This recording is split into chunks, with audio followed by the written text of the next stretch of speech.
innovation has been part of what I've been doing and working in for a really long time. And then as an early legal tech founder, I was one of the earliest female legal tech founders in our market. It's always been important to me as a business leader to ensure that not only our team members, but also our clients are fulfilled and they're getting what they need. But we are a very client-centric organization. And I would say that that drives a lot of what we do. I'm really interested in also looking at different legal tech in litigation that involves the predictive analytics capabilities that we can do so much more with now than what we could do before, pre-LLMs, ChatGPT, and all of the open source, as well as AI models that we have now. On today's Legally Speaking podcast, I'm delighted to be joined by Monica Zent. Monica is the principal at the Law Innovation Agency and the founder and CEO of ZentLaw. She is the pioneering legal industry innovator, legal tech expert, and digital innovation strategist with nearly 3 decades as an investor, successful entrepreneur, and legal industry thought leader.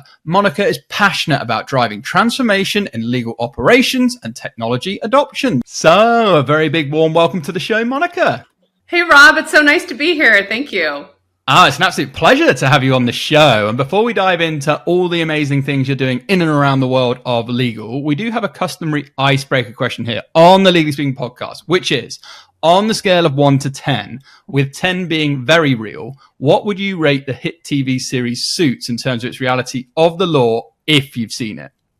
Oh gosh, well, I hate to admit, but I actually have not seen it. I should, although I'm going to say, in terms of most, law-focused fictional TV series, I mean, they're usually about halfway, right? I'm going to probably rate them about a 5 or 6 because in terms of the accuracy, I mean, sometimes it's sort of halfway there, but not 100%.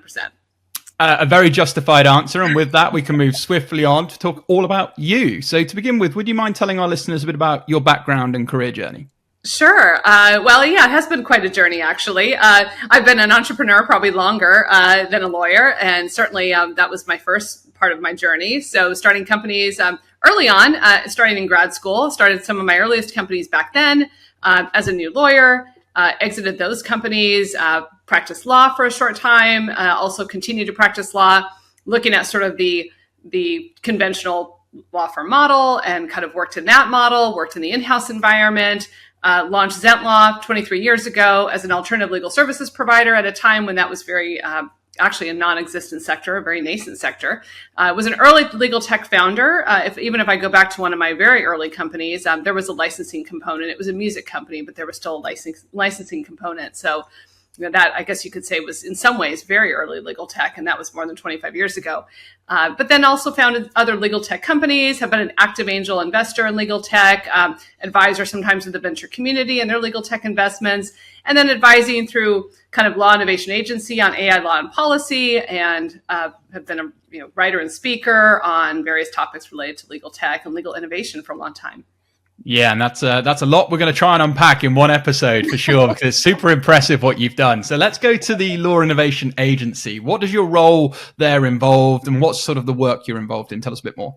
Yeah, Law Innovation Agency is really a consultancy focused on working with corporate law departments, law firms, government agencies on how they can leverage technology, legal tech in particular, innovate their practices, their processes. So there's some legal ops component to that that's brought in. There's also sort of the legal innovation component, leveraging legal tech and AI, of course. How can they be leveraging that in a way that's effective and efficient, help them drive and scale more effectively, and also building policies. So there's a policy component to that work as well. And so Law Innovation Agency kind of spawned out of work that we had been doing and seeing in ZentLaw for a number of years. It's a separate organization and I'm involved with it. But these are things that we touched on for years at ZentLaw from a legal ops kind of standpoint, legal ops consulting, helping clients develop internal policies around certain types of legal technology and tech adoption and whatnot. And now that's kind of exploded with AI in terms of sort of clients and organizations trying to navigate the landscape. Yeah, daily, if not hourly, in the world. I'm writing on it in my newsletter on venture legal. And I mean, I feel like it's just the regulatory landscape alone is the gift that keeps giving right now in terms of content. There's so much to cover, so much to unpack. Yeah, literally lots of moving parts, but you're very much at the forefront and pioneering and leading when it comes to all of this. We're going to talk about ZentLaw in a moment, but I just want to stick with the Law Innovation Agency, because how do you help, you touched on it, sort of the government agencies and these global enterprises embrace innovation without causing detriment to their systems? Yeah, great question. Well, innovation is a topic that I've been writing about and speaking about in law for a long time. I mean, I wrote a piece back in 2017 about innovation and the innovation mindset and why every lawyer needs one and why every legal team needs one. And it was widely shared. People liked that piece. It's still shared to this day. And it was something that I think touched a nerve, and still, I mean, that was a long time ago, but now we're still talking about innovation, and it's important. I mean, the law takes a while to catch up. And so helping organizations navigate what this new environment looks like, this new paradigm and this new economy, which is something that I've not been immune to in launching a business like ZentLaw years ago, when it was a new paradigm for a new economy at the time. And that was a long time ago. So, we continue to see these evolutions in the legal industry where organizations have to continue to look at how they can be more relevant, stay relevant, and scale effectively. And there are a lot of things that have changed in terms of the practice of law. I mean, even in the in-house environment, this mindset around innovation, being open to that, being open to leveraging legal technology, but also being open to the idea of looking at the legal function in an organization a little bit differently, running it sort of in a way, the way a CEO runs a company, and kind of looking at it from that perspective. How can we drive value in the organization? What does that really mean? And how do we accomplish that? Law firms, of course, they are businesses, so that's they already have that lens. But for them, it's really, how can we stay relevant? What can we and should we be doing? Because our business model as a large law firm isn't necessarily going to be sustainable, perhaps in the same manner in which it has been. So depending on the vantage point, kind of looking at that. Now, on the government agency front, that's also a unique vantage point in terms of talking with them and counseling them through how they could look at being innovative. Government agencies tend to be viewed as, and they are often slower moving, more bureaucratic. It's harder to integrate new processes. It's harder to sort of build through change management and bring that to light. And so helping them navigate. And a lot of these principles that we've used for years in legal ops too, people, process, technology, focusing on the people, the culture, what's going on that front, looking at process, and then layering in technology. But there's so much right now in terms of AI too, and there's a lot of confusion I've noticed across these different environments in terms of people are excited about AI, they want to use it, but it's, how do we do it? What do we do? How can we be responsible? What makes sense for our organization or our function? And so there's a lot of educating and training sometimes as well. So, Monica, you're also the founder and CEO of ZentLaw. So by merging the efficiencies and flexibility of outsourcing with the best attributes of a law firm, ZentLaw offers a better way to practice for attorneys and winning proposition for clients. So please, can you tell us more about ZentLaw? Well, ZentLaw has been an ALSP, alternative legal services provider, for a long time. So, it does blend these attributes of sort of the outsourcing model. I mean, we have our flexible talent offerings, we have our subscription services. So we have these outsourcing friendly models that have been very popular and make a lot of sense for organizations that are looking to scale effectively and save in the process, as well as sort of this ability to rely on trustworthy resources, high quality resources, a high degree of quality in terms of the various talent, but also providing clients variety in terms of talent. So it's not just attorneys, but it's also, and this can sometimes be a misconception around ALSPs, there are misconceptions or myths around the quality of the talent. Where did the talent come from? Who are they? So we have a wide range of talent, from attorneys to contracts managers, contracts administrators, legal professionals of various types, whether they're compliance professionals, IP professionals, legal ops professionals as well, paralegals. So we have a range of legal talent. And the way we approach it and approach the market, and always have, is sort of focusing on really high quality people, because that builds and helps us to ensure that there is a high quality that's being delivered, but also building relationships with clients for the long term. And then there is an efficiency is part of our DNA. So there's an efficiency component we talk a lot about in our marketing and on our website. And it's true, there has been a lot of work in the efficiency realm, as we know, with just the advent of legal ops and whatnot.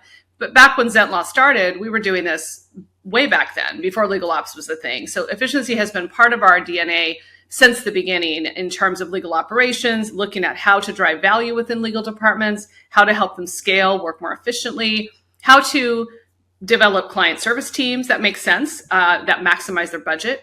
Even our solutions are designed to be budget friendly, and they're designed to be flexible and right sized based on a client's needs. So there are a lot of attributes to the business model at ZentLaw that are really designed to drive value and efficiency and long-term growth for clients. The legal tech component is something I'm sure we'll touch on too, but there's also that part of it as well. Yeah, and you're exceptionally client-centered from what I'm saying there, and very strategic-minded, and that's obviously why everything you touch is successful. And congratulations with that. I want to talk about the three foundations now of ZentLaw: women-owned, innovative, and diverse. So, what is the importance of these particular three foundations to you? I would say the women-owned and diverse are probably one foundation, and we've always valued diversity within ZentLaw in terms of our hiring practices, and it's always been an important component for us. We've been diversity proponents in the market for a long time, and our clients appreciate that as well. So we've been at the forefront of that since the beginning. And women-owned, I try to serve as a mentor for a lot of female business owners and female founders. So I hope that that's inspiring. I mean, I do try to mentor where I can and have done that a lot over the years. Innovative is definitely something that we've always driven in our industry from the very beginning. I mean, being an ALSP way back in 2002, when that was hardly understood, there were only a handful of us out there starting ALSPs. And really, it took a lot of time and effort to educate the market, to carve a new path, to drive business, and to get clients to understand this new business model and to be willing to try it. And so innovation has been part of what I've been doing and working in for a really long time. And then as an early legal tech founder, I was one of the earliest female legal tech founders in our market. And so building companies, building legal tech, even early on, learning from those examples. And not every legal tech company I founded has been successful, right? There are scenarios in which sometimes we're too early to the market. There were other things that were going on. But I think that's the thing, that's part of the founder journey, is you learn from every, of course, success is always the goal. I mean, you're in business for a reason, but at the same time, you learn from every roadblock or every obstacle in the journey. And then I would say the third pillar really for us is efficiency. It's always been core to our DNA, and it drives a lot of what we offer, not only in terms of our solutions and the way we approach that, but the way that we interact and engage with clients, our work around the legal ops realm, and even our work around legal tech. It's all designed to drive efficiencies and help people and organizations get more done with less resources and use the resources that they do have more effectively. You shared, as a lifetime entrepreneur and innovator, I formed ZentLaw to revolutionize the way companies obtain effective professional resources while providing better opportunities for attorneys and modern solutions for the legal industry at large. So how does ZentLaw differentiate itself from other service providers? A couple of things. I mean, one is our brand equity and our longstanding relationships in the marketplace and with clients. We've been doing this for a really long time. We've built up a lot of trust and a brand that people understand and recognize. So there's that. The other piece of it is, because we've been doing it a long time, we really understand the market very, very well in terms of what works, what doesn't work, what are some of the market realities, what are some of the levers that impact these solutions, and how can they be effective in bringing those to the market. So there's a lot of depth there, that just institutional knowledge and depth that has been built up over these many years, that I would say that I bring and that the company brings to the marketplace. And that's a competitive advantage. The other competitive advantage is knowing the space really well and really understanding. We are very client-centered. And so and we really understand clients' needs and pain points. Our organization, it's always been very people-centered. I mean, to me, I've often said the law is a people business. So it's always been very important to me as a business leader to ensure that not only our team members, but also our clients are fulfilled and they're getting what they need and all of that. And it's always been very important. But we are a very client-centric organization. And I would say that drives a lot of what we do. And I can't speak for other organizations, but I can say being very client or customer obsessed can sometimes be a competitive advantage as well, in some sense, because you're really focused on what you can do to deliver the best possible experience for that client.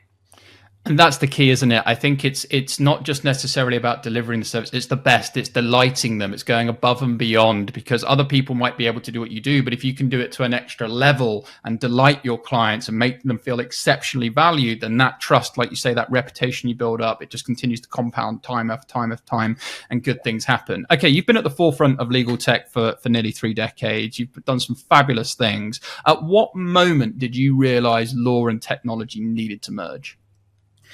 Yeah, that's a great question. It's funny because one of my early companies, as I mentioned, my second legal tech or my second startup, early on, this is over 25 years ago, was a music company tied in with the licensing realm, and it was a big data play and all of that. But interestingly, I didn't consciously think about it at the time as legal tech at all. I thought about it as solving a problem that I had encountered working as a music licensing coordinator while I was finished in law school, and discovered a way to solve this problem and built a database for it and amassed all the data and did all of this.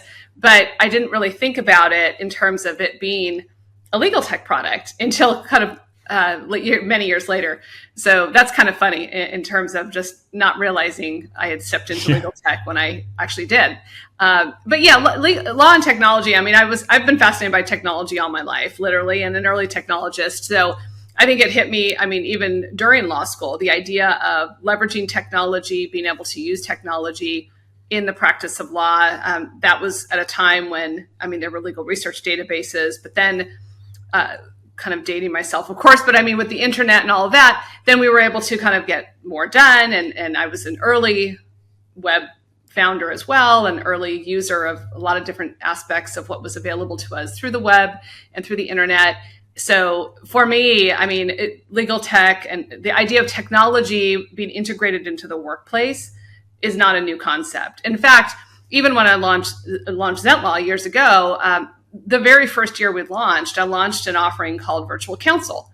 And I remember trying to explain this to clients, and people were just not getting it. They were not understanding this idea of being able to use a legal resource that was virtual. And I was trying to sort of pitch this concept of, no, really, you can engage the lawyer, but they're not going to be in your office every day. And it was just such a hard thing to get people to get their head around.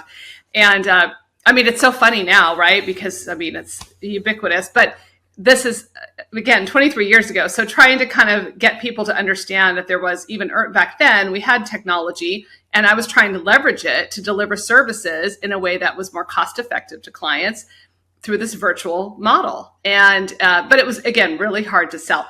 So, yeah, I mean, for me, technology and law have been intertwined for a long time.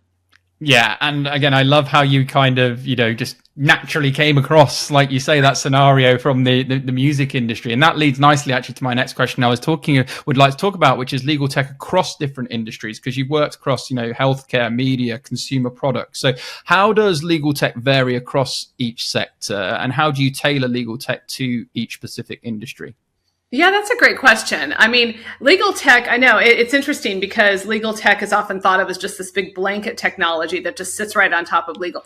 And there are some of those technologies, of course, but agreed, there can certainly be some tailor-made solutions as well. I do believe there are different ways we can think about legal tech, right? We can certainly think about, well, okay, I'm focused more on the enterprise. I mean, there's the whole realm of legal tech for the consumer, so we'll put that aside. And then there's another whole realm of legal tech that's focused more on the access to justice kind of environment, maybe the judiciary and those types of environments. So we'll put that aside. But if we're just focusing on the enterprise, we have different categories of legal tech, right? We have legal tech that kind of can wrap across a number of different functions. A lot of the AI-driven legal tech is focused on that. So it can span a lot of different types of workflows across a lot of different types of areas, from compliance to litigation to contracting or IP. So you can have this legal tech sitting on top of a lot of these different functions and driving efficiencies in those areas. And then we can have bespoke solutions. We can have bespoke legal tech solutions that are driving specific types of functions. So specific solutions in the compliance sector. I've written about this on my newsletter on LinkedIn called Venture Legal, and I've done some kind of coverage on the legal tech industry itself, what the meaning of legal tech is. And I've talked a little bit about even regulatory tech. There's a whole subset that kind of I find pretty interesting called regulatory tech, kind of helping organizations deal with the regulatory compliance aspects of what they're trying to do in their various industries. And even in that, there's some overlap with certain areas, like fintech is a great example where there can be some heavy overlap with legal tech because it's such a heavily regulated industry. On the media and entertainment side, we have a lot of overlap with branding and brand enforcement and even anti-counterfeit, right? And some of these other things, there can be some overlapping considerations there in terms of IP protection and brand protection in the media and entertainment space that legal tech can be uniquely poised to solve. And there are some companies that I've discussed or spoken with and worked with that are in that realm. And then we look at sort of other environments. I mean, litigation is its own area, right? And there are certainly unique legal tech solutions. I mean, we've seen e-discovery for a long time. That's been out there for some time. But I'm really interested in also looking at different legal tech in litigation that involves the predictive analytics capabilities that we can do so much more with now than what we could do before, pre-LLMs, ChatGPT, and all of the sort of open source, as well as AI models that we have now. So there's just a lot more available to us now than there was before.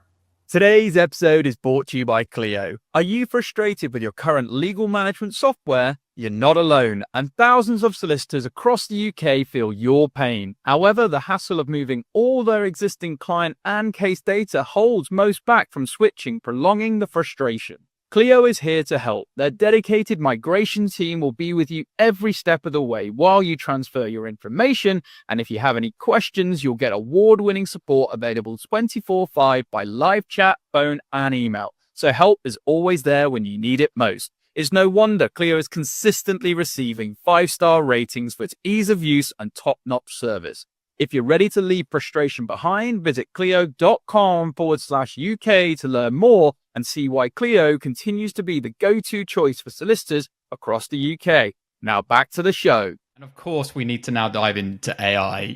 We can't get away from it. So I want to talk about LawDesk 360. It's described as an AI-powered platform revolutionizing legal operations. So what challenges regarding legal teams were you aiming to solve? And how is AI more generally changing the way legal teams function today? Yeah, I mean, LawDesk 360 was one of those legal tech products spawned out of ZentLaw Labs that was designed to help legal departments be more efficient, leveraging collaboration technology that was AI powered. This was another example of a little too early to the market, and we didn't have the benefit of, again, the LLMs and the various AI technologies that we have now. I mean, it was built with early natural language processing and machine learning. It was a very solid product. But what I envisioned as a founder in creating that product we weren't quite able to bring that to fruition. It was really because the technology that we had available to us. I mean, the product was built 7 years ago. So this is quite a while ago, pre what we have now in terms of the AI landscape. And so, again, just another example of you can have a great piece of technology, but if it's not, you don't have some of the tech to catch up to that, it's not able to solve that problem that maybe you're trying to solve. But it's still a problem we're solving. And in fact, it was a precursor to some of the AI-powered collaboration technologies that are out there today, like Legora is a good example of an AI-focused, AI-native collaboration technology. And we laid groundwork for that at LawDesk 360. We're solving the same exact problem, which is sort of how to allow organizations to collaborate more effectively, more efficiently, and leveraging AI to do that. And again, I mean, our product was able to accomplish certain interesting outcomes, but not of the level that we can now, with the speed that we can now, with the technology that's available to us today. Yeah, absolutely. And things are changing at rapid pace, as we alluded to before. And yeah, we're big fans of Legora. We've had Jonathan Williams, who heads up things over in France for Legora, and Chris Williams on the community side. So folks, go and check out those previous episodes as well. But on the flip side of that, 2 very successful exits for you in terms of some ventures. So what were the most surprising lessons you've learned from scaling and exiting legal tech businesses? Well, yeah, I would say, I mean, scaling and exiting any business at any level, there are always lessons to be learned. I mean, those exits were earlier in my career, so different set of considerations. As I look back, there were pros and cons with those in terms of, as I sort of reflect back as a founder. I think one of the things as a founder is being able to sort of let go, move on, and start something new, or let go, move on, and keep building. And it's hard sometimes for founders to let go. It's hard for founders to sometimes be okay with that. But I do believe that's part of the founder journey, and it is important. and change is always good and helps us and keeps us nimble and allows us to grow. But other lessons would be thinking about, are you selling too early? In hindsight, one of my earlier ventures, I felt I did sell too early. But again, it was a different time, different stage of my life. And so you kind of look back and you reflect later. So there are things like that. Sometimes you can think about of timing. What's the right time? What's the right juncture? Does it make sense? Who is the acquirer? Does that make sense for what you're trying to accomplish, or the legacy of what you built, or where you're trying to go next? So there are a lot of different considerations that founders can consider. And if you have investors, and obviously that's going to impact. If you don't, then you have maybe more freedom to decide what's appropriate or what you're comfortable with as a founder. So there's a lot of different considerations. And certainly, these are topics I unpack as well in my venture legal newsletter. I wrote a piece a couple weeks ago on the founder paradox and talked about founder attributes. And so I do like to cover the founder journey a bit there as well. Yeah, no, absolutely. And again, the more lessons and learnings we can share, the better. Talking of the future, it's very hard, I think, to predict, but AI is absolutely transforming document review, transforming the world of law, going to continue to do so. So what does the, future role of a lawyer look like, in your opinion? Yeah, it's a great and fascinating question because it's one I think we're all thinking about, right? Yeah. But yeah, I would say one of the things is a lawyer of the future, certainly tech-enabled, right? Tech-savvy, tech-enabled, not afraid of AI, knows how to use AI, uses AI in their daily life for various things, probably as a search engine at the very least, and is comfortable with how to use AI in the workplace in a way that's both responsible but also drives efficiency. And I think that is something that's important. There's been a lot of fear in the industry at times in terms of people worried about AI taking their jobs away and AI displacing them completely. And perhaps some of that fear is well placed, but again, it's looking at not necessarily displacing somebody, but how can you do what you're doing better, faster, cheaper, more efficiently, and so that you can save your time, your energy, and your brain power for something that's more high value. And so I believe it's a mindset shift. It's really looking at how can we shift our mindset. And I don't believe it's too far off a lot of other tech revolutions we've experienced. I mean, many of us who've lived through the advent of the internet and then the mobile phones and then electronic signatures and the cloud. And then here we are with AI. I mean, every time there were these massive tech shifts, people had to sort of stop and think about, how are we working? Is this okay? Everyone was pressing pause. I don't know if this is okay. Are we safe to move forward? It was all this thought and talk that was going on. And I remember these dialogues happening with the internet, with the cloud. Even around electronic signatures and then around virtual, just even Zoom. I mean, there was talk early on about, is this okay? Is this acceptable? Can people have conversations, about with clients over Zoom? I mean, so there were all these conversations that were happening every time technology has been introduced. But then eventually, once people got comfortable with it, they realized, oh my gosh, this is so efficient. I can do so much more now, or I can actually accomplish things I couldn't accomplish before.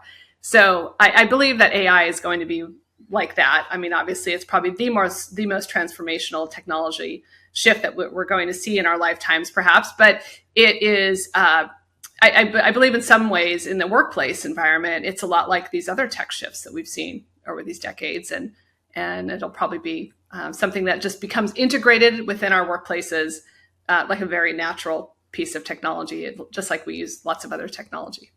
Yeah, and the mobile device at some point will become redundant, right? Whether we move to the glasses, who knows? I'm keeping a very close eye to neurotechnology. We've had some great voices in and around there of the world, and what that means. Obviously, it's acceptable now for you to be tracked for your heart rate on an Apple Watch or things like that. But neurotech could take things to an even higher level with brain data and all these things. So it's going to be an interesting time, that's for sure.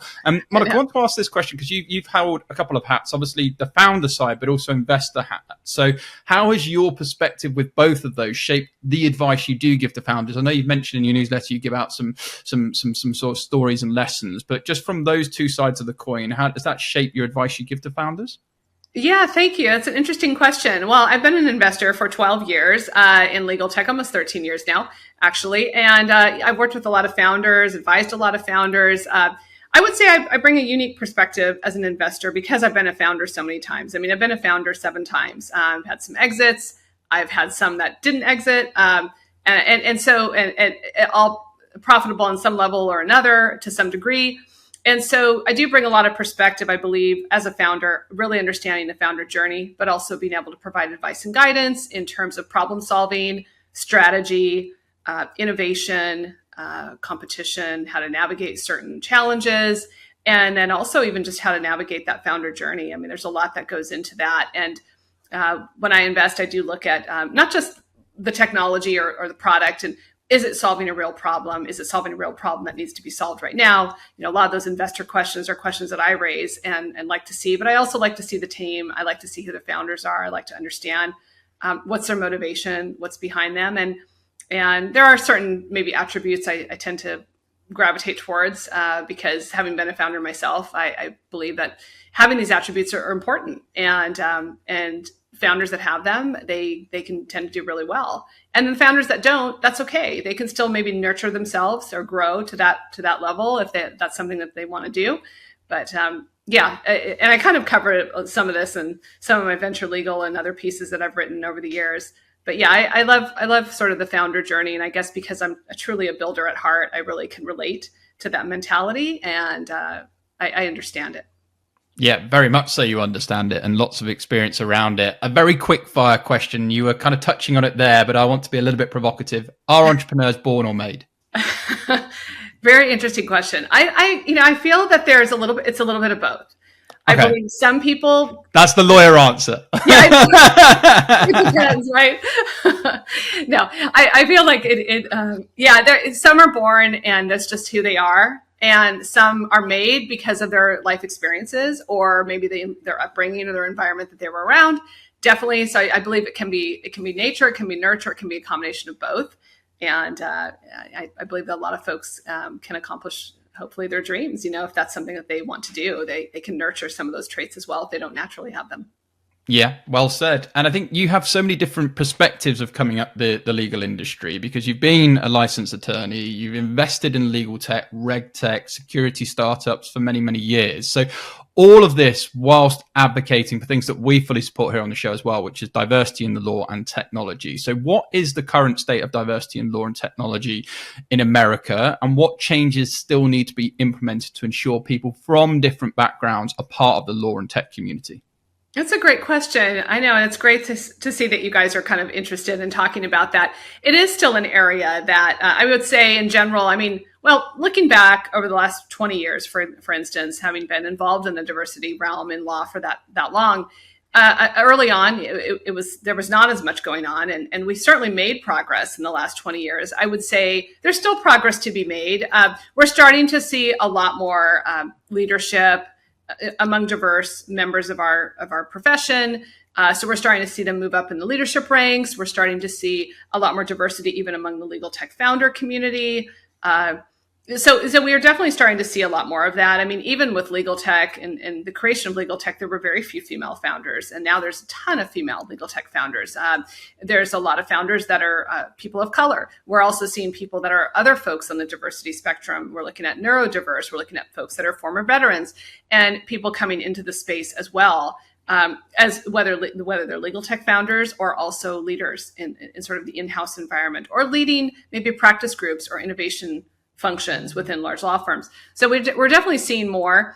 I think part of it is because of the attention around the topic. There's been writing, there's been speaking, and there's a contingent of folks that I've known for years in the industry that are very vocal on the topics. And some of them I've spoken with or been on panels with over the years. So there's a lot of writing and speaking awareness that's being raised and brought to light. And I think that helps. And then certainly just people being more open-minded. And I believe it's part of also the culture. I would imagine that part of it is the culture, just in general, a lot more acceptance in the culture. And also an acceptance of what diversity means. Again, it's a broad and vast category, and there's a lot of different types of diversity. We're talking about neurodiversity. There's the LGBTQ environments as well, and team and realms. And so there's just a lot of other folks that are bringing these dialogues to light. Yeah, no, and again, it's something we fully support, and I think there are so many great people in and around the world of the legal industry really pushing for more inclusion, and it's something, as I say, that the more of us hold the conversation, the more change that we can happen for good, because diversity of thought is powerful, and it can make you so much richer as an organization for it. Okay, I want to talk about pro bono now, because you've been dedicated to serving your community for over 2 decades, making legal technology more accessible and inclusive through the pro bono work. So could you talk through some of the projects you've been part of and the impact they've had? Sure. Yeah, I mean, pro bono has been something I've been involved with for a long time. I would say I probably spend some time, at least once a quarter, doing some of that work. We do that through ZentLaw. We've done that every single year. I've done it even before founding ZentLaw. So it's always been important to me. I feel like it's a moral duty we have in civil society for people to be able to contribute to whatever degree they can and are able. To help those that are in need. And if we are lawyers and we have skills around that area and can contribute to help people, I believe that that's important too. So to me, it's sort of a moral duty, but it's also a duty around how can we help the community. And early on, I would say a lot of it is really just helping regular folks really with their legal issues. So not a lot of tech options there. It's really just helping people walking through the door. In different environments that we've worked with, whether they're inner city kind of law clinics or there are other types of sort of just regular law clinics, those types of environments. And then, of course, now with legal tech, there's a lot more opportunities to help more people at scale. So I am interested in, less sort of having to be sometimes on the ground, boots on the ground helping, but really leveraging legal tech to help people through some of these access to justice types of products. That can deliver a wider kind of range of help, if you will, to the market that needs it. And I do believe with AI, there's a tremendous opportunity to bring sort of more of this access to justice or self-help resources to folks and make them more accessible and more cost effective. So I do believe there's a great opportunity for a lot of pro bono in terms of the law and leveraging legal tech to be able to reach these segments of the market that otherwise wouldn't be able to get the legal help that they need.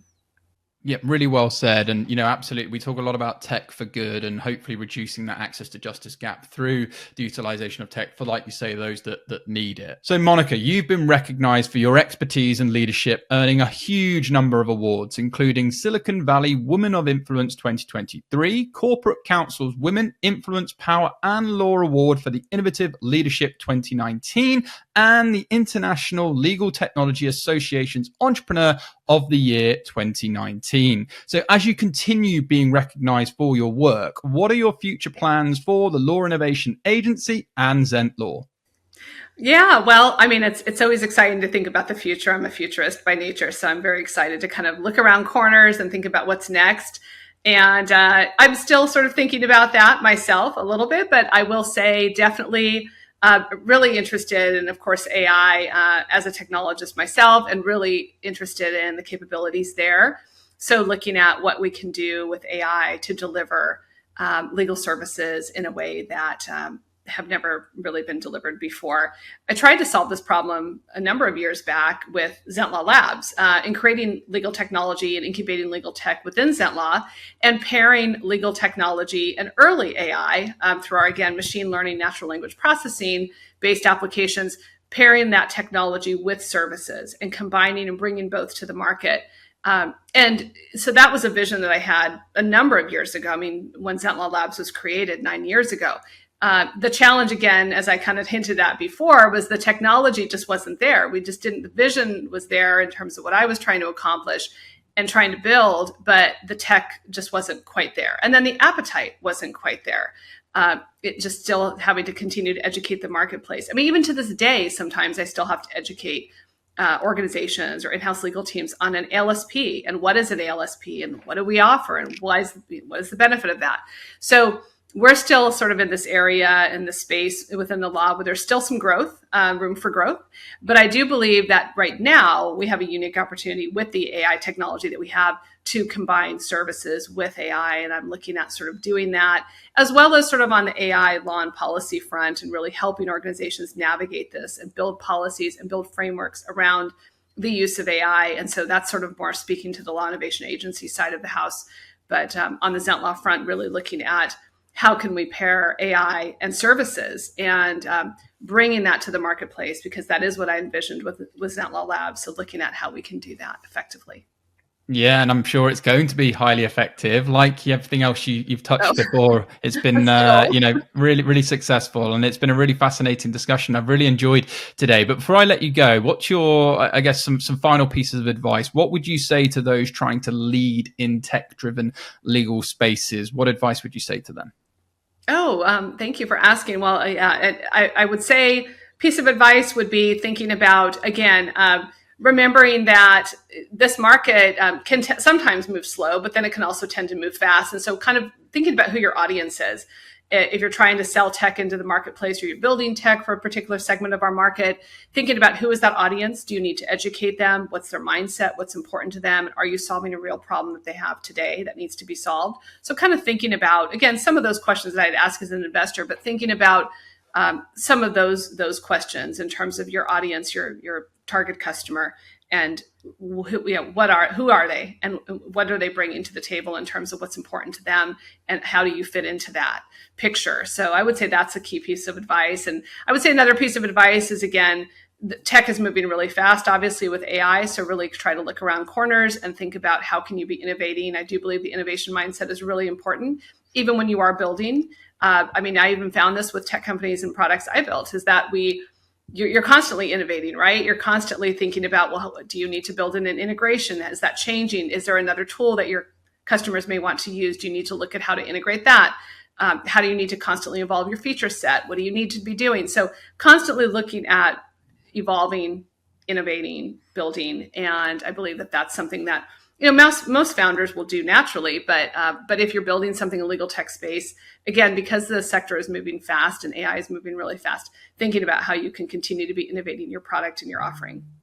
Yeah, I love how you're always looking forwards. It's such a sort of forward-focused mindset, and it's been really interesting to learn more about your journey. And like you say, some of the authentic stories there, and some of the lessons you've learned from some of the failings, but of course, a lot of the successes along the way. If our listeners, which I'm sure they are going to want to learn more about your career, or indeed the Law Innovation Agency or ZentLaw, where can they go to find out more? Feel free to share any website links or social media handles. We'll also share them with this episode for you too.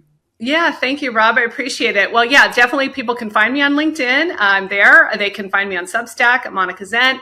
They can find me with the Venture Legal newsletter. I publish that on LinkedIn, and it'll be publishing on Substack. Can also find us at ZentLaw, ZentLawGroup.com, LawInnovationAgency.com.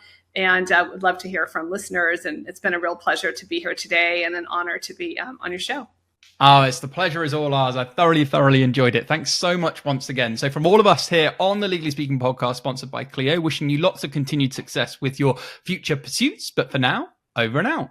Thank you for listening to this week's episode. If you like the content here, why not check out our world-leading content and collaboration hub, the Legally Speaking Club, over on Discord. Go to our website, www.legallyspeakingpodcast.com. There's a link to join our community there. Over and out.